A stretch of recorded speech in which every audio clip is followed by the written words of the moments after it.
Hola amigos y amigas, bienvenido al canal de YouTube de la Iglesia Peregrinos de Cristo. El tema de hoy, la primera Pascua. El relato de la primera Pascua muestra la importancia de Jesús como judío cumpliendo el propósito divino. Durante la celebración, Jesús demuestra su celo por la adoración al expulsar a los vendedores del templo. También profetiza sobre su sacrificio y resurrección, siendo el verdadero Cordero Pascual que ofrece perdón y vida eterna. Jesús es nuestra Pascua, donde encontramos remisión y libertad eterna. Ven y busca tu Biblia y escucha la transmisión de hoy.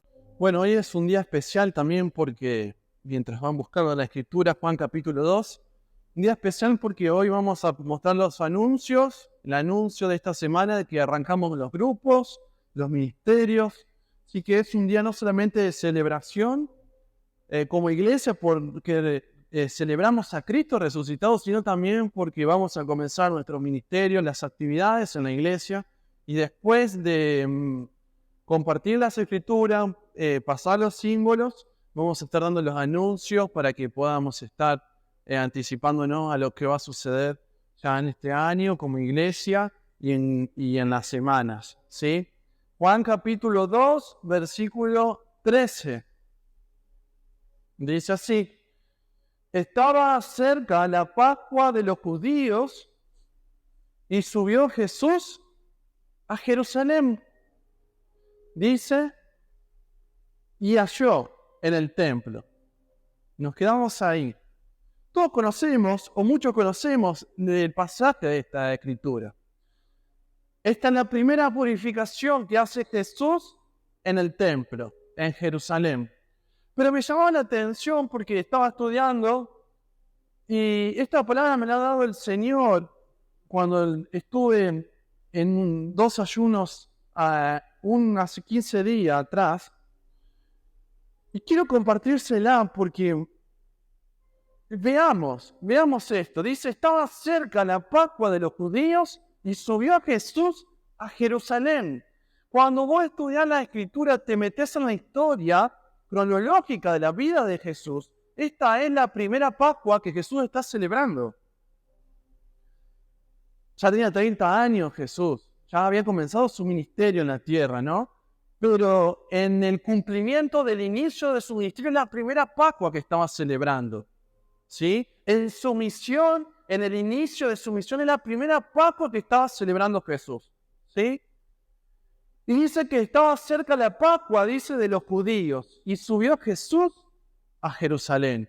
Esta primera Pascua que relata la escritura de Jesús siendo judío y ya activo en el cumplimiento del propósito de Dios para con la humanidad, tiene un valor importantísimo para nuestras vidas, para que podamos aprenderlo con los ojos del Espíritu.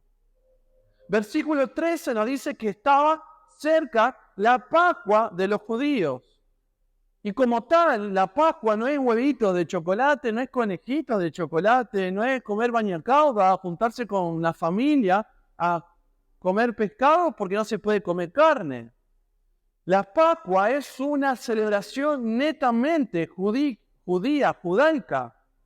La palabra Pascuas en el original, en el arameo, significa Pesaj, P-E-S-A-J, que se traduce como pasaje de la esclavitud hacia la libertad.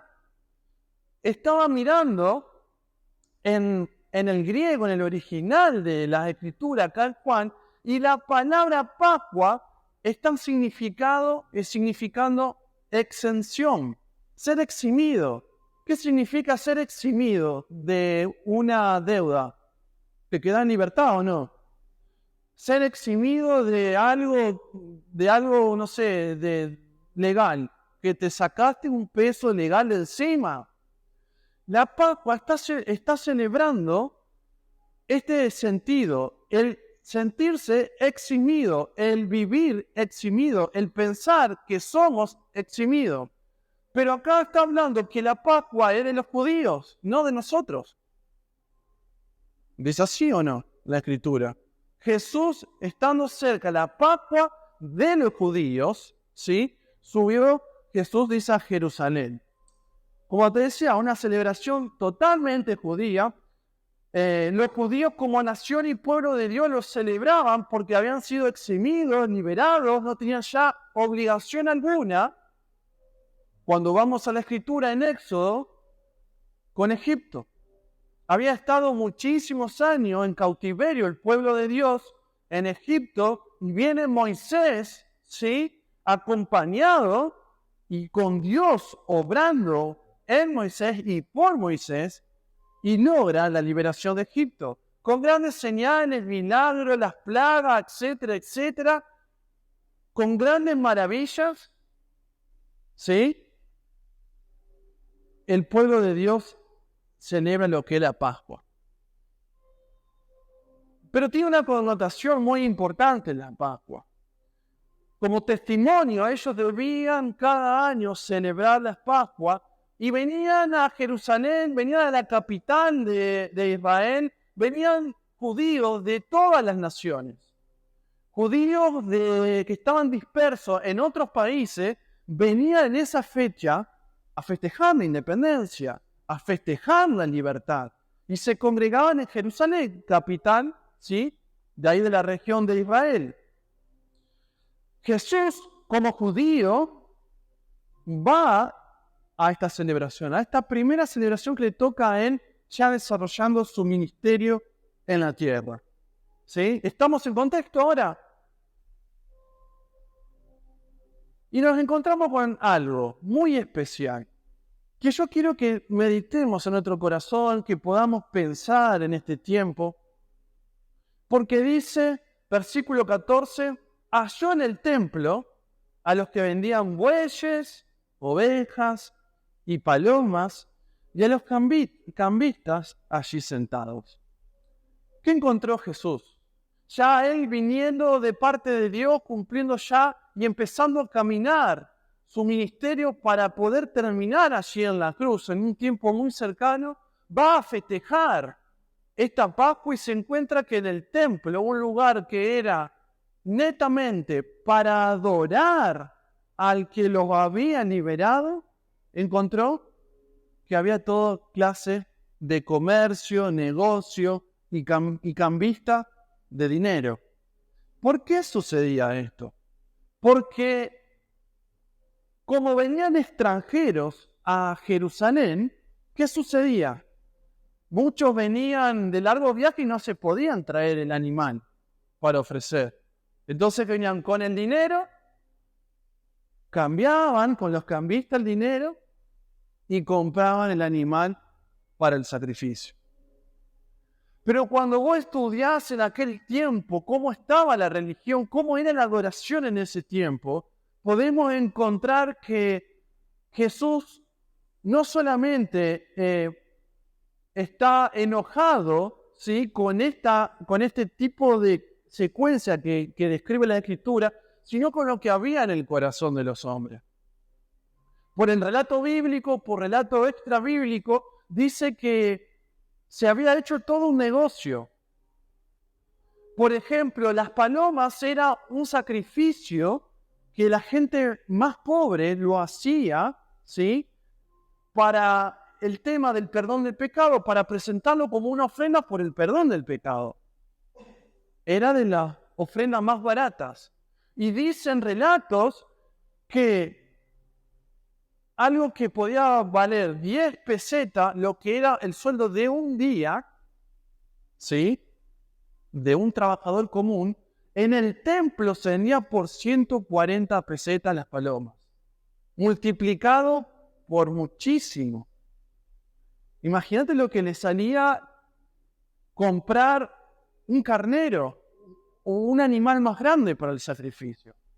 Dicen también, estudiando un poco, que se vendía, escuchá, los religiosos, los sacerdotes, los que estaban en el templo, vendían en el atrio, en las afueras del templo, y no dejaban que las personas lleven su animal.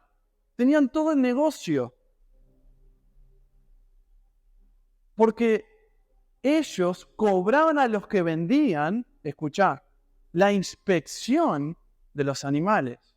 Entonces, si vos venías, ¿esto no te parece muy argentino? Es muy argentino de hacer negocio, ¿viste? A la afuera de los lugares. Y curran y curraban en esto. Jesús se encuentra con esto, con un pueblo perdido en negocio, con la religión perdida en ganar dinero, en aprovechar el evento para sacar dinero. Ni te cuento que si eras mayor de 19 años ya te cobraban para poder presentarte. Te cobraban como una entrada. ¿Cómo no va a molestar eso a Jesús? Aquel que venía dejaba todo el cielo, toda su gloria para mostrarse que era Dios, que era el Mesías, que era el ungido, que era el Cristo, se encontró que en la casa del Padre, en Santo Templo, era cualquier cosa. Jerusalén como centro de adoración venían, como te decía hace unos momentos, de todos los lugares para adorar en el templo. Venían de países lejanos y muchos traían otras monedas de otra nación, por lo cual también cambiaban con los cambistas.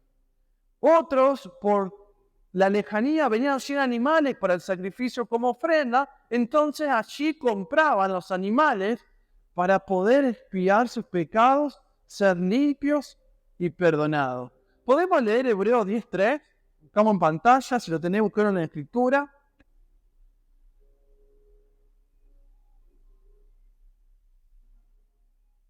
Dice Hebreos 10:3. Dice, pero en estos sacrificios, cada año se hacía memoria de los pecados. O sea, en estos sacrificios que se estaban haciendo, todos los años se renovaban. Por lo tanto, era un negocio. Era un negocio para la gente que estaba viviendo de la adoración, de la necesidad, del que buscaba el perdón. Digo, ¿por qué no podían vender a las afueras del templo? Era una pérdida de negocio. La fecha importante lo tomaron el pueblo de Israel como una pepa de oro para quienes tenían su corazón lejos de adorar a Dios, reconocer estas Pascuas y dejar que la gente ofrezca sacrificios con plena libertad. Entonces estoy encontrando un corazón de un pueblo distraído, desinteresado. Estaba llegando el Mesías, estaba llegando Jesús al templo, pero el pueblo estaba en otra cosa. En segundo lugar, no solamente encuentro un pueblo desinteresado, encuentro un Jesús que no soportan ni un centímetro, ni un segundo de lo que se estaba viviendo en ese lugar. Versículo 14. Y halló en el templo a los que vendían bueyes, ovejas y palomas, y a los cambistas que estaban allí sentados. Entonces, haciendo un azote de cuerdas, echó fuera del templo a todos, y las ovejas y los bueyes, y los esparció las monedas de los cambistas, y volcó las mesas. Y versículo 16 dice a los que vendían palomas, quitad de aquí esto, y no hagáis de la casa de mi padre una casa de mercado. Jesús no solamente está encontrando un pueblo desinteresado, Jesús no quiere compartir ni un segundo ni un centímetro de lo que se respiraba en aquel lugar. Jesús le dice, quitad de aquí. Es un imperativo, es una orden de palabra y acción, porque dice que hizo un azote de cuerda y empezó a hacer lindo disturbio en solo por allí adentro. Me imagino el celo. ¿Se acuerdan cuando estuvimos viendo el celo de Dios? Cómo Dios cuida aquello que de Él es, cómo Dios es celoso con aquellas cosas que son respecto a su nombre. Dice versículo 17, entonces se acordaron sus discípulos que está escrito, el celo de tu casa me consume. Me quiero imaginar el ardor, el dolor, lo que le habrá generado dentro del corazón de Jesús, del Hijo de Dios, al ver que la casa del Padre era una casa de mercado. Hermanos, ¿hoy qué es la casa, la iglesia? ¿Qué es tu corazón? ¿Es el lugar donde está Dios viviendo? ¿O es una casa de mercado, un lugar, un momento para estar desinteresado, descansar, comer huevito de Pascua, no comer carne. ¿Qué es? Son los momentos donde fingimos ser santos, entonces tratamos de no decir malas palabras ni pecado porque es Semana Santa y después nos olvidamos de eso. Mi pregunta, ¿qué es tu corazón? Y no solamente encuentro un pueblo desinteresado, a un Jesús tratando de quitar todo eso que estaba sucediendo, sino que también veo un desafío del pueblo hacia el mismísimo Salvador, hacia el mismísimo Cordero de Dios, hacia el mismísimo y verdadero sacrificio. Versículo 18 dice, y los judíos respondieron y le dijeron, ¿qué señal nos muestras, ya que hace esto? Y respondió Jesús y les dijo, destruid este templo y en 3 días lo voy a levantar. Siempre hay desafío en los corazones que están lejos de Dios. Un corazón que siempre desafía, un corazón que no tiene problema en desafiar la autoridad del Señor, es un corazón que ridiculiza el nombre del Señor. Dice que los judíos de ahí, en medio del tumulto de lo que lo que Jesús estaba haciendo en medio del templo, le preguntaron qué señal hace, por qué estaba haciendo esto. Y Jesús le dice, destruid este templo y en 3 días lo levantaré.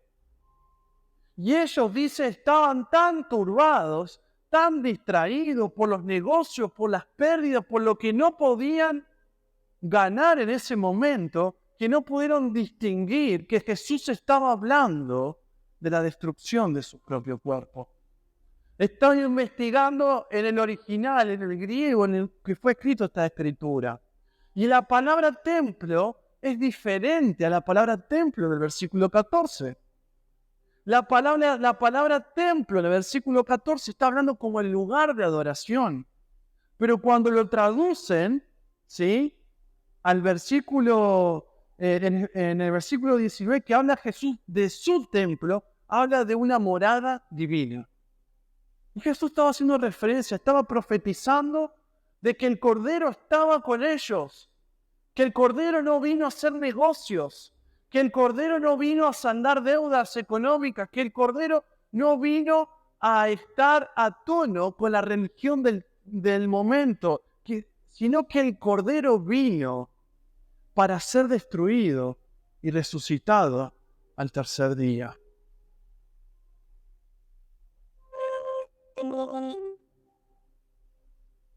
Los judíos cegados en su pecado nunca pudieron vislumbrar que estaban ante el autor de la verdadera Pascua y que él mismo, este autor, Jesús, estaba profetizando que en poco tiempo él mismo iba a ser quien iba a ser sacrificado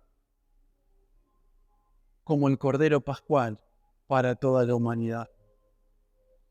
Dice, versículo 21, mas él hablaba del templo de su cuerpo. Por tanto, cuando resucitó de entre los muertos, sus discípulos se acordaron que había dicho esto y creyeron en la Escritura y la palabra que Jesús había dicho. Y dice que estando en Jerusalén, en la fiesta de la Pascua, muchos creyeron en su nombre. A pesar, hermanos, de que había un pueblo totalmente desinteresado en la espera de un Mesías, quizás porque no venía más, quizás porque estaban frustrados, porque ya estaban siendo conquistados o eran esclavos de Roma, quizás porque no se cumplía esa esperanza, esas promesas del Mesías, del que iba a reinar, quizás por un montón de cuestiones el pueblo estaba distraído en un montón de cosas respecto a la adoración verdadera. Jesús no comparte nada con lo que no tenga que ver con su persona. Y vemos corazones desafiante, producto de la frustración, de las pérdidas, producto de que se estaba arruinando la Pascua, producto de que no estaban haciendo las cosas como querían. Pero no estaban entendiendo de que Jesús le estaba dando un mensaje profético de que Él mismo iba a ser el Cordero Pascual. Que no necesitaban bueyes, ni ovejas, ni palomas, que no se necesitaba dinero, se necesitaba creer en su nombre y en las señales que Él hacía.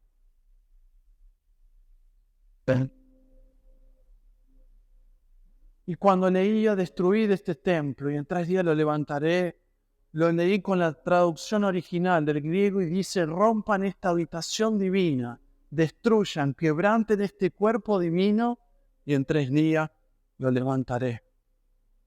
Jesús estaba anunciando que Él sería el Cordero verdadero que se ofrecería para perdonar la maldad de la humanidad. En Génesis 22, Abraham fue probado en obediencia y en fe. Y tuvo que ofrecer un cordero en lugar de entregar a su hijo Isaac. El cordero sustituyendo a una persona. En Éxodo capítulo 12, Dios probó en obediencia y fe, pintando con la sangre del cordero los dinteles de cada familia, para que el ángel de la muerte no pase y destruya la familia de Israel. Un cordero sacrificado para la protección de las familias.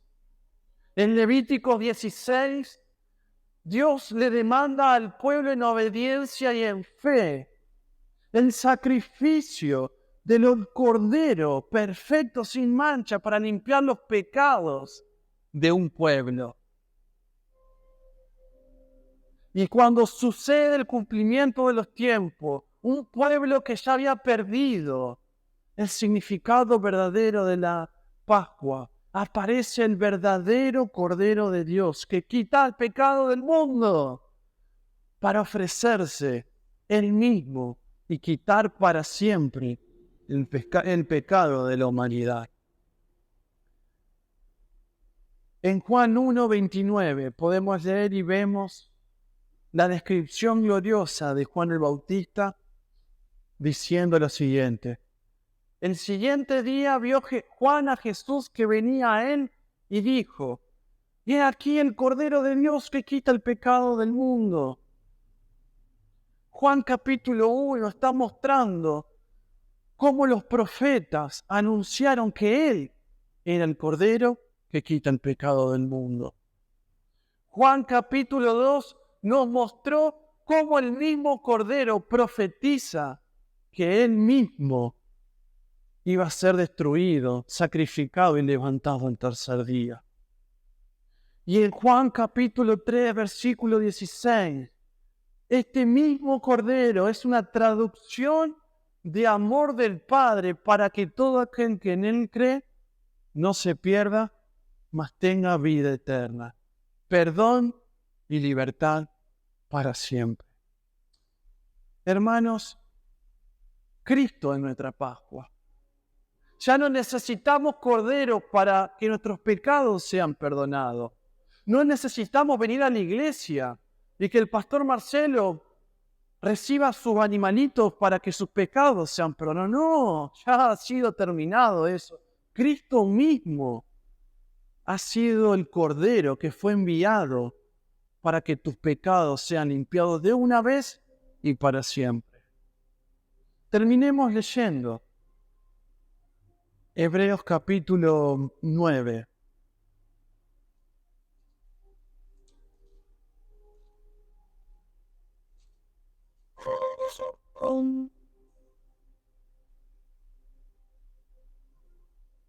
Versículo 26 dice lo siguiente: y de otra manera le hubiera sido necesario, mira, si Cristo no hubiera venido, si Cristo no hubiera tenido este episodio en el templo, si Cristo se hubiera quedado en su gloria, estaríamos viviendo esto.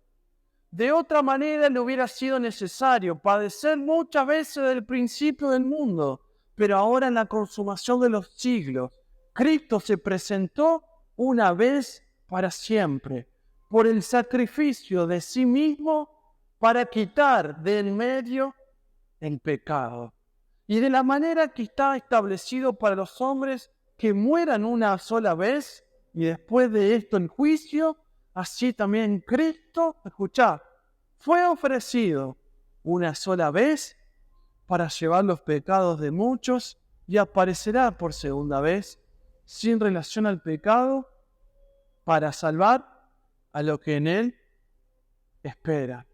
Y dice, versículo 10, y en esa voluntad, en eso que Cristo ha hecho, que murió, que resucitó, en esa voluntad que hemos creído, que nos hemos arrepentido, que hemos aceptado ese sacrificio, que creemos que Él perdona nuestros pecados con su sangre, somos santificados mediante la ofrenda del cuerpo de Jesucristo, hecha una vez y para siempre.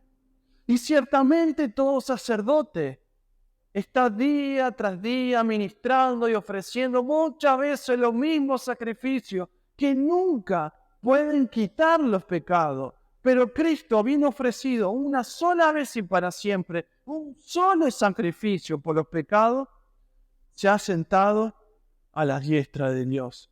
Y de ahí en adelante, esperando hasta que sus enemigos sean puestos por estrado de sus pies, porque con una sola ofrenda hizo perfectos para siempre a los santificados.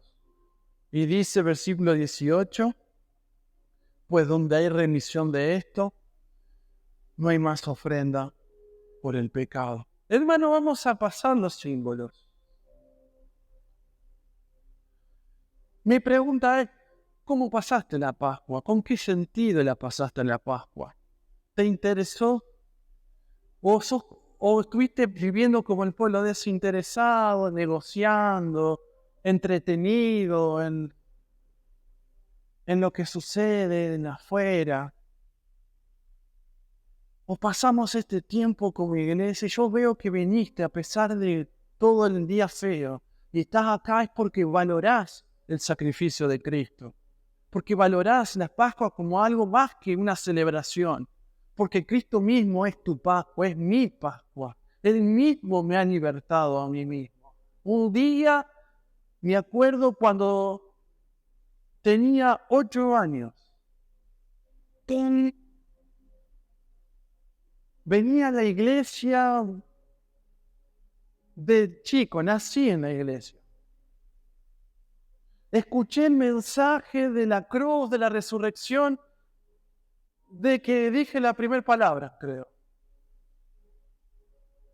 Pero un día cuando tuve 8 años, fui confrontado en que si no resolvía mis pecados, me iba a la condenación, me iba al infierno. Y no importa si eres un niño o eres un adulto, si no tienes a Cristo, si no confiesas que Cristo vino en carne y murió en la cruz para que con su sangre limpie tus pecados y que Él mismo ha sido la ofrenda por tus pecados, no vas a pasar al cielo. No hay edad para esto. Sea niño, sea viejo, todos. Yo tenía 8 años y me acuerdo que el Espíritu, cada vez que recibía esa palabra,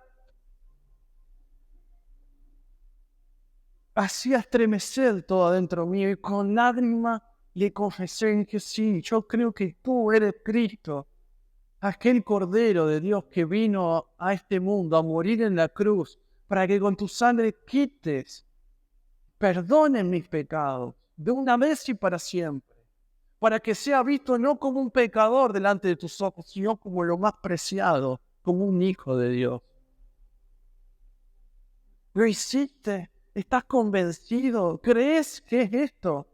No son visiones, no son libros, no son cosas que te cuente, es lo que vos creés respecto al sacrificio en la cruz. Muchos se acercan a Jesús, pero su mirada está pidiéndole o deshaciéndole señales a Jesús u otra cosa. Que tu corazón pueda clamar y decirle, sí, yo lo hice. Yo soy hijo. Cristo me ha perdonado. Hoy vengo a celebrar su victoria en la cruz. Vamos a orar por los símbolos y después ya terminamos